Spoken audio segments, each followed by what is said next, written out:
जेव्हापासनं academy join केलेली आहे तेव्हा मी म्हणजे मला काही तितकं नॉलेज नव्हतं एमपीएससी बद्दल.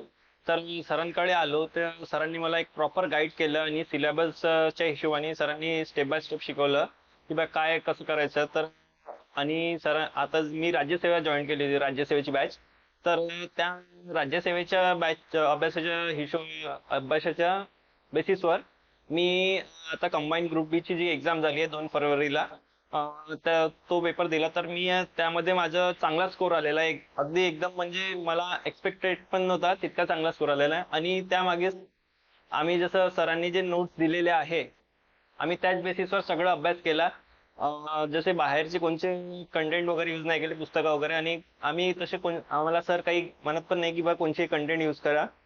जे नोट्स आहे आणि पीवाय क्यू वगैरे आहेत, क्वेश्चन पेपर वगैरे, याच बेसिसवर आम्ही सगळ्या गोष्टी करतो. आणि क्लास टेस्ट पेपर मेन म्हणजे त्यावर आम्ही सगळं, त्यामधनं पण खूपशा गोष्टी रिपीट झाल्या आहेत 2 तारखेच्या पेपरला. तर त्या बेसिसवर आम्हाला खूप चांगला प्रतिसाद मिळाला.